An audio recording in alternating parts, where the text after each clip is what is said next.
Hello my friends, and welcome! Welcome to a brief overview of what I've been doing this league, what I've been playing as my league starter.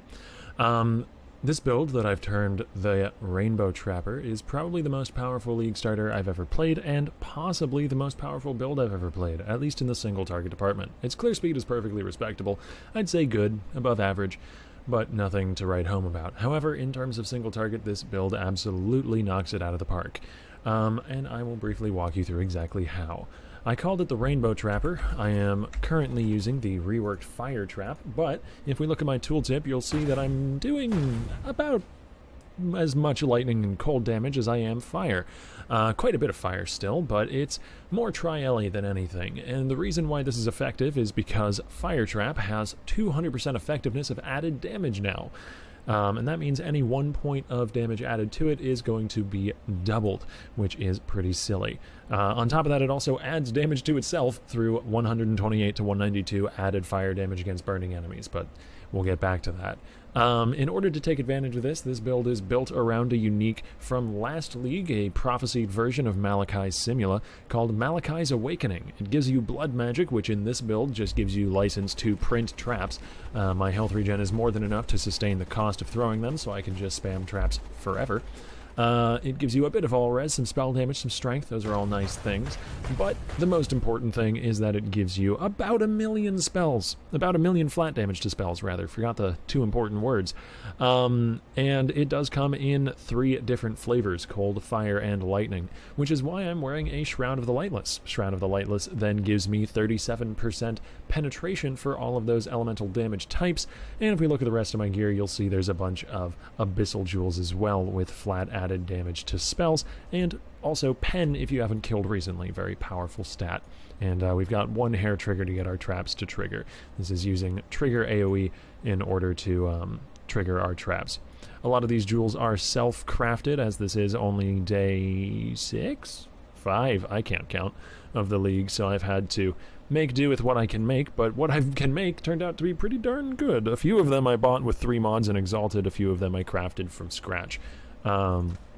But one way or the other, that's basically what we're doing. We're abusing the fact that Fire Trap has way too high effectiveness of added damage, getting around the balancing mechanism of mana by going blood magic, which we do all of that in 1 item because Malachi's Awakening is a good item.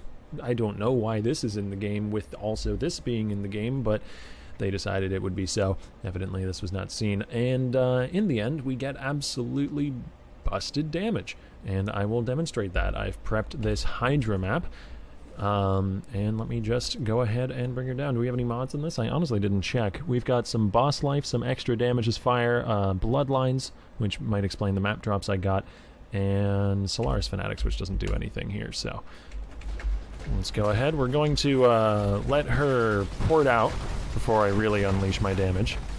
So that was just the, you know, the fire trap and a bit of flamethrower trap action. Didn't have the Vol Righteous Fire involved.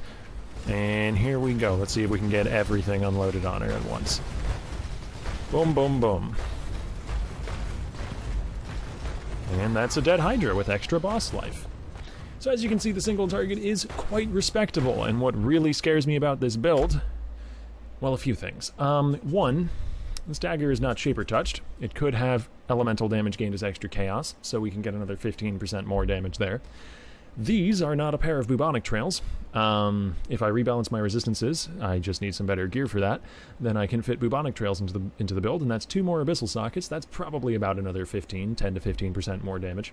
This is down to level 21 Fire Trap. That's not that much more damage, but, you know, 3 to 5%. And this, Shroud of the Lightless, is not corrupted with +2 fire gems, +2 trap gems, or is it +2 AoE, +2 trap, something like that, which would be, you know, significantly high damage. There's no crit multi on my amulet. My passive tree does not yet have flask effect on it, which it can with a few more levels, so that would buff the Wise Oak. And I don't have an Essence Worm with an Anger in it, which I can also do, and that's like 15% more damage. So this build could theoretically be doing quite a lot more than that, and it's already doing enough to insta-kill Uber Zeri phases, insta-phase Shaper, slaughter Hydra, as you saw. Honestly, this damage is way more than I expected when I first set out with this character. I just thought it would be interesting to do a fire trap build that was also lightning and cold traps. Seemed pretty neat as a concept. But it's sad to me that it turns out that Fire Trap is the better Cold Trap. I don't really see why Ice Trap got a nerf and Fire Trap got 200% effectiveness of added damage. But here we are, and this is pretty busted. I will be making a full build guide for this character, but for anyone who wants to play it before that guide comes out, because it'll take me 4 or 5 days to get the editing done and all of that together, I will briefly go over the important points so you can build this yourself.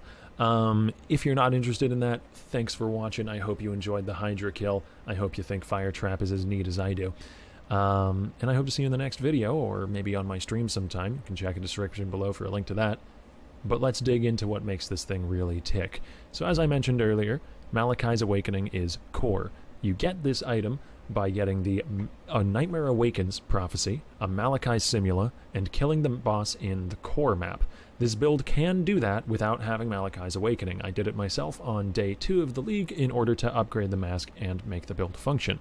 Before doing that, you're going to want to use a Hrimnor's Resolve as your helmet. It gives you freeze immunity, life, fire damage, resistance. These are all great stats.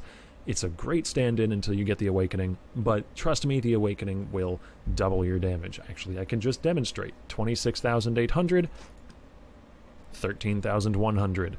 It actually literally doubles my damage. This is the build. You put this on, you have the build. You put this on and then you put this on and you have the build plus 50%. Shroud of the Lightless is the next big deal to the build, and this is going to be a bit pricey. It's around 100 to 130 chaos right now at time of recording. Maybe even a little higher than that. However, it is well worth every penny, and the upside is that you don't have to 6-link it, so really you end up saving a bit of money in the end. You pay a lot more up front for the chest piece than you might for something like a belly, which will cost you maybe 15, 20 chaos, but then you pay a lot less in fusings 5-linking it instead of 6-linking it, so it does about even out to the same price, because this is basically a 6-link. The level 20 Ellie pen supports the Fire Trap, and all these other 4-links do as well, obviously. In the glove slot, you're going to want Shaper Touch gloves with skills which throw a trap, throw up to 1 additional trap. Just buy a Shaper Touched pair of gloves as a base that are high enough level. You can use poeaffix.com to check the level that you need for the trap roll and craft it yourself. It's a pretty easy roll to hit. You really only need that and a life roll. And it's a suffix, life roll's a prefix. You can do that pretty easily with alteration orbs. Just go ahead and roll it yourself. In the weapon slot, you'll want a dagger with good attack speed so your shield charge feels nice, some crit chance, some spell damage, some crit multi if you can get it, or if it's Shaper Touched, you're looking for Elemental as extra chaos. I actually don't have that yet, as I mentioned. It's very powerful, but I just haven't been able to find a good enough dagger with it on it. Amulet slot, you're looking for crit chance, crit multi, life, and res. Look to pick up some chaos res this league. It's very powerful for surviving incursions. The rings are just life and resistance. Again, if you get good enough resistance and life rolls everywhere else, you can fit in an Essence Worm and use Anger, and it is crazy good for your damage. But as you saw, you don't really need that. And in the shield slot, I'm using an On's Heritage. If you want to go for a spell damage shield, you can go ahead and do that, but On's Heritage is +3 to all maximum res, while you have no endurance charges. Because this build doesn't generate endurance charges, that's just +3 max res all the time. Shout out to Red Eye for suggesting this shield to me. It's awesome. Thank you. And yeah, that about covers it. For your links, Fire Trap linked to Charged, Trap and Mind Damage, Cluster Traps, and Ellie Focus. You're going to want to 4-link your Flamethrower Trap for your single target as well. And that's with Control Destruction, Conk Effect, and Trap and Mind Damage. You're going to need a movement skill with Culling Strike, Faster Attacks, Shield Charge, Fortify. This is a cast when damage taken. Just put in whatever spells you feel comfortable with there. I think I have an Immortal Call and an Enfeeble. And then I have a Siphoning Trap with increased duration and a Bear Trap with increased duration. Those are both very strong. Bear Trap for single target, Siphoning Trap for dealing with breaches and abysses. If we look at the passive tree, you can see there's a hair trigger jewel on here that is very important. As well as that, we pick up every trap trigger AoE cluster on the tree. That is how we get our traps to trigger, which obviously is how we do our damage, so that's very, very important. However, this item is like in ALK, so you can get it real easily. Our jewels all emphasize flat elemental damage to spells. This one's actually not very good. It's got a high life roll and some regen, so it's a bit defensively oriented, but the damage rolls are pretty low. I can replace this pretty easily, I think. Some of the other ones are quite good. This is basically as good as one of your jewels can possibly get. We've got tier 1 LE damage to spells, tier 1 LE damage to spells, tier 2 LE damage to spells, and a tier 1 life roll. And over here, we've got just a bunch of damage on this one, no life at all. Tier 1, Tier 1, Tier 2, Tier 4. Look for like over 35 total damage to spells minimum, and when I say that, what I mean is 35 average. So you take the bottom end and the top end of a roll, add it together, divide by 2, you get the average for that roll, and then you add those averages all together and get it over 35 per jewel minimum for good enough damage. I think mine are all over like 50 or so, aside maybe from this one, like I said. Anyways, that about covers it. I hope you enjoyed. I hope you're maybe interested in playing the build yourself. If you have any questions, you can always get in touch with me in my Twitch chat, or just leave a comment below the video, and I will see you in the next episode. Or the next video. I'm so used to the price check episodes. This isn't an episodic series. No. I'll see you again sometime in the future. Have a good one, friends.